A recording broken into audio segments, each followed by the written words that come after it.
আসসালামু আলাইকুম everyone, welcome back to my channel. তো বন্ধুরা, সবাই কেমন আছেন? আশা করি ভালো আছেন। আলহামদুলিল্লাহ, আমিও আল্লাহর রহমতে অনেক ভালো আছি।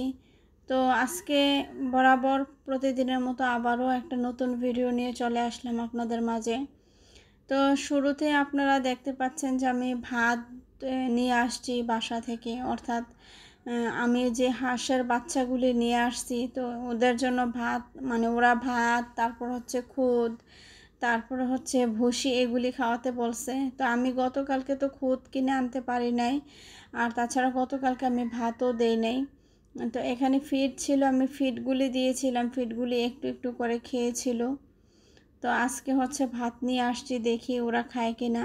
আর এদিকে দেখেন খুবই নাজেহাল অবস্থা, কারণ হচ্ছে গতকালকে আমি মুরগির ঘরের ভিতরটা ঝাড়ু দিয়েছিলাম, তো দিয়ে হচ্ছে ময়লাগুলি বাহিরে বের করে দিয়েছি। তো এগুলি এখানে এভাবে আছে, এগুলি আর উঠাই নাই, যার জন্য বেশি ময়লা দেখাচ্ছে। আর তাছাড়া একটু তো বাতাস আসছে, বৃষ্টি আসছে, তো যার কারণে আরও একটু উলটপালট দেখা যাচ্ছে। আর এখানে গাছগুলি এনেছিলাম, এগুলি এখনও লাগাই নেই, যখন লাগাবো দেখাবো। এভাবে রেখে দিয়েছি, যেহেতু ওদের গোড়াতে মাটি আছে, ইনশাআল্লাহ আল্লাহর রহমতে কোনো কিছুই হবে না। তো যার কারণে এভাবে রেখে দিয়েছি, সময় অন্তরে লাগিয়ে দেব, তখন আপনাদের সাথে শেয়ার করব। আর এখন হচ্ছে আমি যে মুরগির ঘরে ঢুকতেছি, ওদের কি অবস্থা, যে হাঁসের বাচ্চাগুলি আনা হয়েছে, দেখি ওরা কি করে। পরে দেখতেছিলাম যে ওদের আসলে খাবার পানি, মানে পানি নেই, খাবার আছে, খাবার একটুও, ফিড যেটা ছিল ওই ফিড একটুও খায় নাই।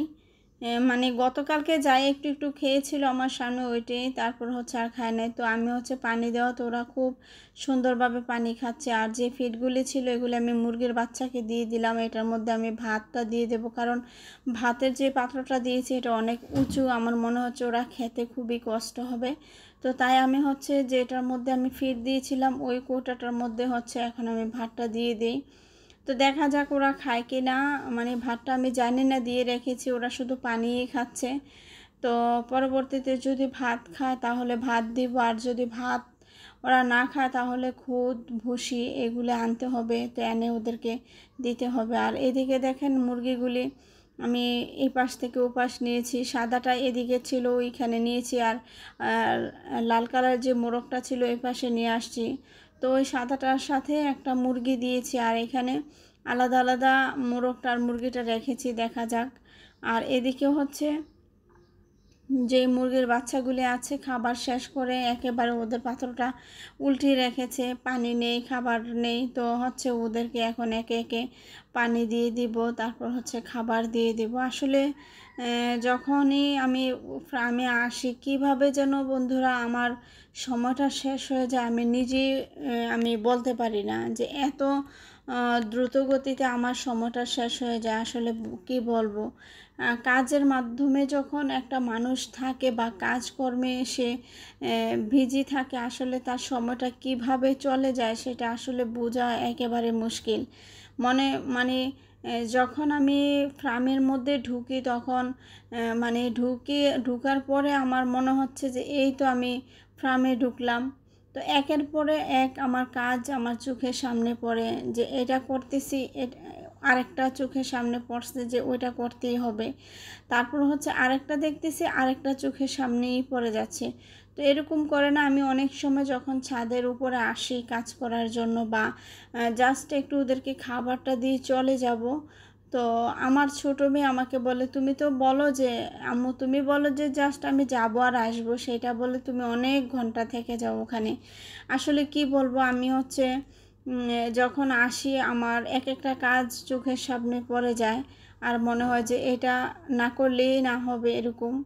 তো এইভাবেই কাজ করতে হয়। আর কোয়েল পাখিগুলি দেখেন একটা করে ডিম দিতেছে। আসলে এখন গরমের যেহেতু সময়, তো এখন কোয়েল পাখি তেমন ডিম দিচ্ছে না, একটা দুইটা করে এরকমভাবে বা তিনটা এরকম করে ডিম দিতেছে। তো কি আর করার, ওদেরকে লালন পালন তো আর বন্ধ দিতে পারবো না। তো দেখা যাক কি হয়। আর এদিকে সমস্ত পানির পাত্রগুলি মুরগির সবগুলি বালতিতে নিয়ে নিচ্ছি, এগুলি পরিষ্কার করব। তো করে হচ্ছে আমি ভেবেছিলাম বাসাতে চলে যাব ওদের খাবার দিয়ে, পরে হচ্ছে যখন দেখি যে মুরগির ঘরের ভিতরে কবুতর অনেক বেশি পটি করে রেখেছে মানে ফ্লোরে। এই তো মাত্র সবে 2 দিন হলো আমি ঘরটা ধুইলাম। তো আজকে দেখেন, অর্থাৎ গত পরশুদিন সম্ভবত আমি ধুয়েছিলাম, আজকে আবারও আমার ধোয়া লাগতেছে। কারণ একটু এই যে মলদার ত্যাগ করে কবুতর ঘরের ভিতরে ঢুকে আসে, কোন ফাঁকা দিয়ে ঢুকে আমি তা জানি না। তো এগুলি আসলে পায়ের নিচে পড়লে আমার অনেক বেশি খারাপ লাগে। তো যার কারণে আসলে আমার বেশি কষ্ট করতে হয়। তো তারপরেও করার কিছু নাই, মনটা ভালো লাগে ওদেরকে দেখলে, এসে কষ্ট করে আর কি, যে অন্য মানুষের কবুতর এসে আমার ঘরে খাবারও খায়, তারপর হচ্ছে আবার এই নোংরামি করে যায়, আমার খুব কষ্ট করতে হয়। আর এদিকে দেখেন, কবুতরের জন্য যে খাবারগুলি নিয়ে আসছি এগুলি হচ্ছে মুরগিকে দিয়েছি। ওরা মানে খাওয়ার জন্য দেখেন কতটা পাগল হয়ে গিয়েছে, কারণ ওদেরকে ফিডগুলি দিলে ওরা ওইভাবে খেতে চায় না। দেখি মুরগির খাবারটা যেটা গম, তারপর হচ্ছে ফিড, তারপরে আরও মানে ভুট্টা বাঙ্গা, তারপরে মানে টুকটাক অনেক কিছুই মিলানো, খুদ, সব কিছু মিলানো থাকে এই খাবারটার মধ্যে। এই খাবারটাই সবচেয়ে বেশি পছন্দ করেছে ওরা। কবুতরেরও অ্যাকচুয়ালি কবুতরের যে খাবারটা আছে ওইটা ওরা তেমন পছন্দ করে না, এটাই পছন্দ করেছে। তো তার জন্য ভাবতেছি এটা 1 বস্তা নিয়ে এসে একেবারে ইচ্ছা মতো ওদেরকে খাওয়াবো।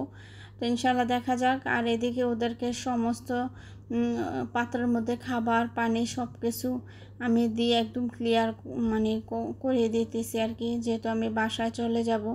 তো এখন দেখা যাচ্ছে যে বাসায় চলে যাব ভেবেছিলাম, আসলে এখন ধোয়াধুয়ির কাজটা করতে হবে।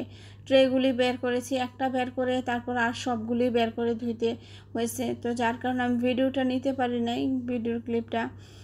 তো তার মধ্যে হচ্ছে দেখেন ঘরে কত নোংরা হয়ে আছে, মানে ওই রকম না, জাস্ট কিছু কিছু জায়গাতে কবুতর মলদার ত্যাগ করেছে। তো এইগুলি হচ্ছে আমার এখন পানি দিয়ে ধুইতে হবে, যার কারণে একটু কষ্ট হচ্ছে আর কি। তো যাই হোক, তো ওইটার ভিডিও করলাম না। দেখেন পানি, সমস্ত ঘরে পানি।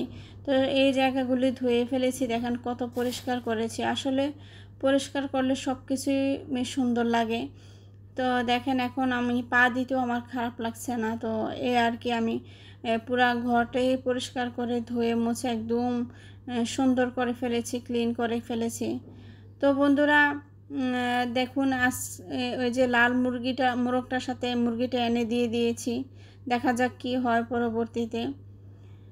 তো দেখতে পাচ্ছেন আলহামদুলিল্লাহ। আজকের ভিডিওটা কেমন লাগলো বন্ধুরা আপনারা কমেন্টের মাধ্যমে জানাবেন।